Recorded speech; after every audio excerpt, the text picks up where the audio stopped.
Di Wahabi ini bingung. Awalnya kenapa gak baca sholawat Ibrahimiyah? Bagian 3, sholawat generasi salaf. Orang-orang Wahabi biasanya berkata, adakah sholawat nariyah pernah dibaca oleh para sahabat? Mengapa tidak membaca sholawat yang dibaca oleh para sahabat saja? Jadi Wahabi ini bingung. Awalnya kenapa gak baca sholawat Ibrahimiyah, sholawat dari Nabi? Kita jawab, sholawat Ibrahimiyah itu yang mana? Karena banyak macam. Dan sholawat Ibrahimiyah itu dibaca di dalam sholat. Kalau di luar sholat, baca sholawat Ibrahimiyah, salamnya gak ada. Padahal di dalam Al-Quran, shollu alaihi wasallimu taslima, perintah membaca sholawat dan salam. Kalau kita cuma baca sholawat Ibrahimiyah, wasallimu gak dibaca. Karena di dalam sholat, wasallimunya ada di awal. Assalamu alayka ayyuhan nabi wa rahmatullah wa barakatuh. Assalamu alayna wa ala ibadillahi shalihin. Ashhadu an la ilaha illallah wa ashhadu anna Muhammad Rasulullah. Allahumma sholli ala Muhammad. Baru sholawat. Kalau Ibrahimiyah dibaca, nanti dibaca dengan tahiyatnya. At-tahiyyatul mubarakatus sholawatut. Akhirnya jadi tahiyat akhir. Ini mereka. Begitu dijawab, mereka tanya, loh, sholawat nariyah itu pernah enggak dibaca sahabat?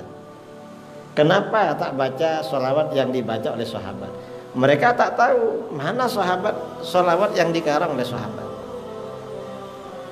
Nah, jawabannya, mengapa tidak membaca sholawat yang dibaca oleh para sahabat saja? Jawabannya, justru para sahabat radhiyallahu anhum menganjurkan kita agar menyusun sendiri sholawat yang bagus dan indah kepada Nabi SAW, atau membaca susunan para ulama yang indah dan bagus.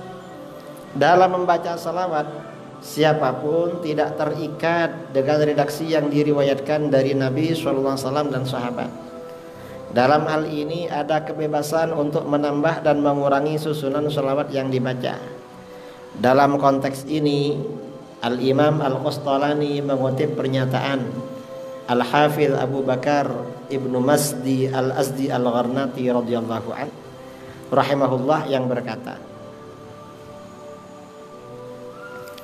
wa qad ruwiya fi kayfiyati sholati 'ala nabi sallallahu alaihi wasallam ahaditsu katsiratun wa sannafa fi dzalika jama'atun wa qad dhahaba jama'atun minas sahabati faman ba'dahu ila anna hadzal bab la yuqaf fihi ma'al mansus wa anna man razaqahu Allah ta'ala bayana fa'abana 'anil ma'ani bil alfazil fasihatil mabani as-sarihatil ma'ani mimma yu'ribu an kamali syarafihi sallallahu alaihi wasallam wa 'azimi hurmatihi kana dzalika wasi'an wahtajju biqauli Ibnu Mas'ud radhiyallahu anhu fa ahsinus sholata ala nabiyyikum sallallahu alaihi wasallam fa innakum la tadrun la'alla dzalika yu'radu alaihi.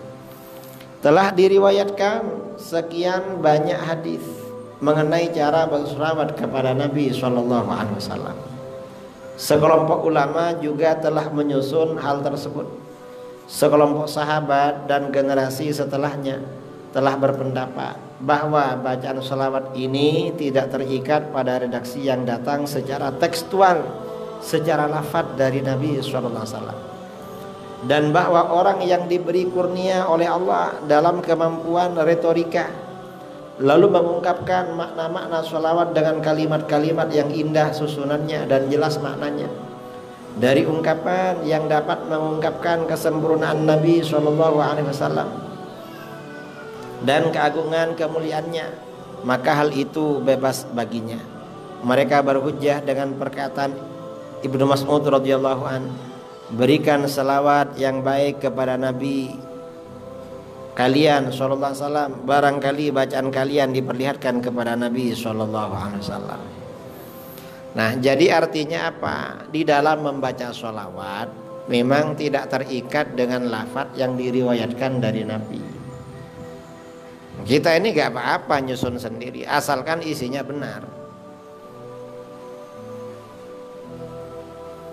Jadi memang gak apa-apa. Dan para sahabat mencontohkan. Contohnya mana? Contohnya ini. Berikut ini beberapa redaksi sholawat Nabi SAW yang disusun oleh para sahabat dengan generasi salaf yang soleh. Ini hadis Abdullah bin Mas'ud an Abdullah bin Mas'ud radhiyallahu anhu qala idza shallaitum ala Rasulillah sallallahu alaihi wasallam fa ahsinus sholata alaihi fa innakum la tadrun la'alla dzalika yu'radu alaihi faqalu lahu fa'allimna qala qulu. Abdullah bin Mas'ud radhiyallahu anhu berkata, apabila kalian memberi sholawat kepada Rasulullah SAW, maka buatlah redaksi sholawat yang bagus kepada beliau. Barangkali sholawat kalian itu diberitahukan kepada beliau. Mereka bertanya, ajari kami cara memberi sholawat yang bagus kepada beliau. Beliau menjawab, qulu Allahumma ja'al sholawatik wa rahmatak wa barakatik ala sayyidil mursalin wa imamil muttaqin wa khatamin nabiyyin Muhammadin abdik rasulik imamil khair wa qaidil khair wa rasulir rahmah Allahumma ba'ath maqam mahmudan yaghbituhu bihil awwalun wal akhirun. Ini sholawat yang diajarkan oleh Abdullah bin Mas'ud. Ini sholawat yang diajarkan oleh Sayyidina Ali bin Abi Thalib.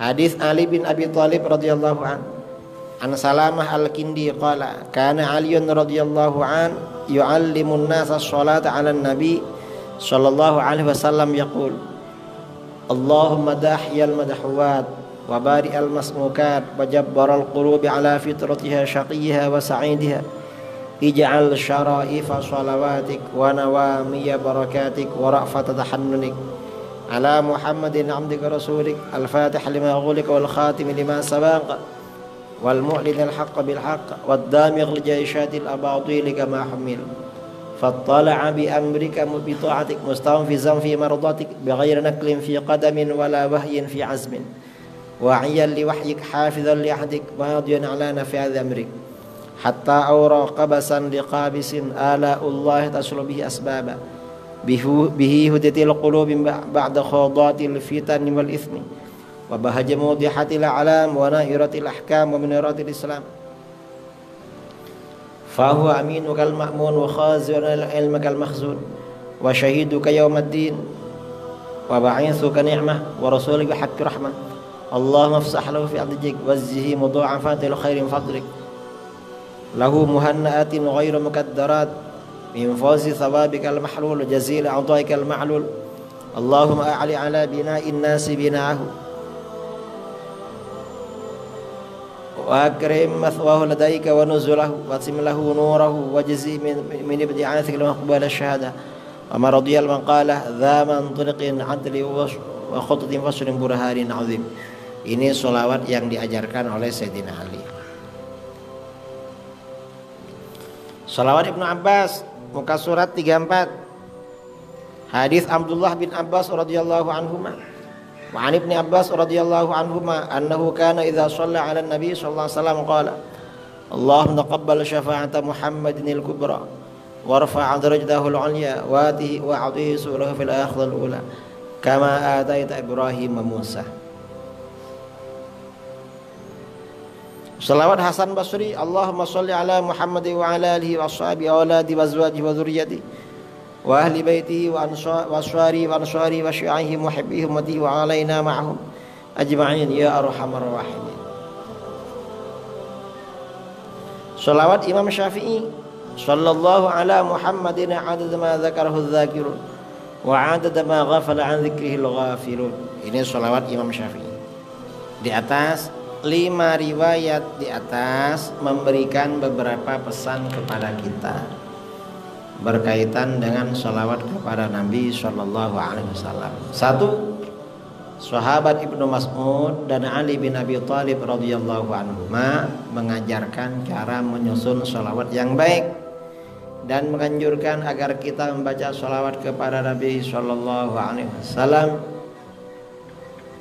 dengan redaksi yang indah dan susunan yang bagus yang tidak diajarkan oleh Nabi Shallallahu Alaihi Wasallam.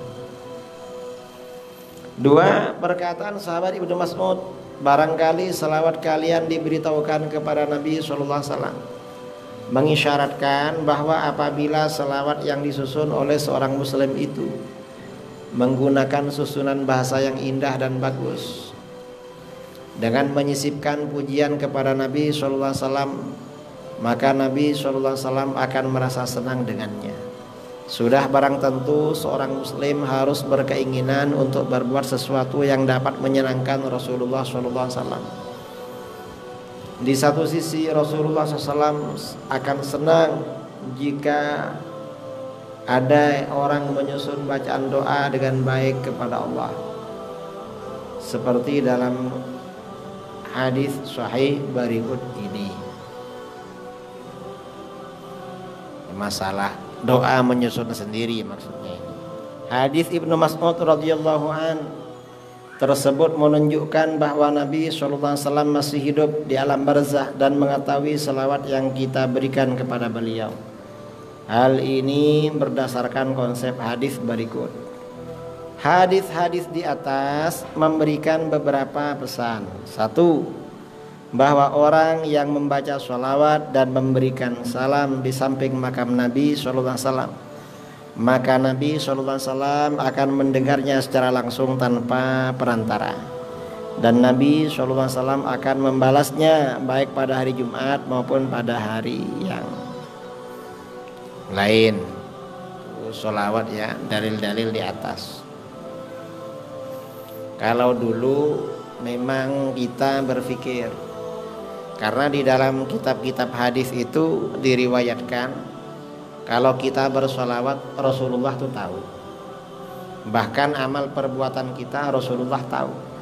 Padahal Rasulullah di Madinah, kita ada di Janda Baik. Gimana cara mengetahui? Kalau dulu memang macam sulit, tidak masuk akal. Tapi sekarang tak sulit. Mengapa?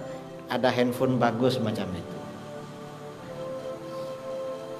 Kita ini ceramah lalu di live streaming ya di Facebook atau di YouTube, maka apa yang kita lakukan di sini boleh dilihat dari seluruh dunia. Padahal ini baru buatan manusia. Gimana dengan buatan Allah Subhanahu wa taala? Pasti lebih bagus, lebih canggih itu. Dua, orang yang membaca sholawat atau memberikan salam kepada Nabi SAW dari jauh, maka sholawat dan salam tersebut akan disampaikan kepada Nabi SAW oleh malaikat yang ditugaskan oleh Allah. Jadi malaikat ya yang menyampaikan. Sangat masuk akal. Tiga, khusus pada hari Jumat, sholawat dan salam yang sampai kepada Nabi SAW akan menjadi lebih istimewa. Karena kemuliaan hari Jumat, di mana pahala amal kebajikan dilipat gandakan oleh Allah Subhanahu wa taala. Demikian kesimpulan dari uraian Al-Hafidz Al-Qustalani dalam Masalikul Hunafa dan Ibnul Hajar dalam Ad-Durrul Mamdud. 4. Susunan sholawat itu dianggap baik apabila disisipkan, dimasukkan kalimat-kalimat pujian kepada Rasulullah SAW dengan menyebutkan nama-nama dan sifat-sifat keagungan beliau.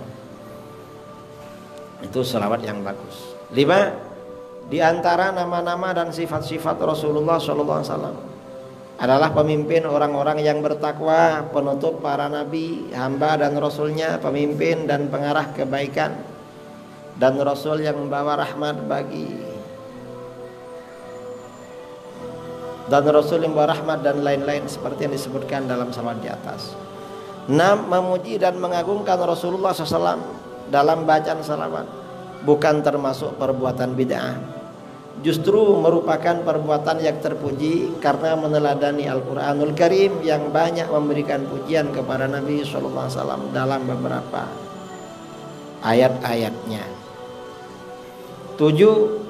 Mengagungkan dan memuliakan Rasulullah SAW adalah perintah Allah Subhanahu wa taala dalam Al-Qur'an. Dengan firman-Nya, "Inna arsalnaka syahidan wa mubasysyiran wa nadhira litu'minu billahi wa rasulihi wa tu'azziruhu wa tuwaqqiruhu wa tusabbihuhu bukratan wa asila. Jadi artinya apa? Salawat yang bagus, kalau melihat hadis Abdullah bin Mas'ud di atas, itu disisipkan, ditambahkan pujian-pujian kepada Rasulullah SAW. Nah, pujian-pujian itu berupa apa? Kalimat-kalimat yang merupakan sifat keagungan Rasul SAW. Itu namanya pujian. Contoh macam sholawat nariyah, sholawat fatih, dan lain-lain. Nah, ini yang perlu kita baca.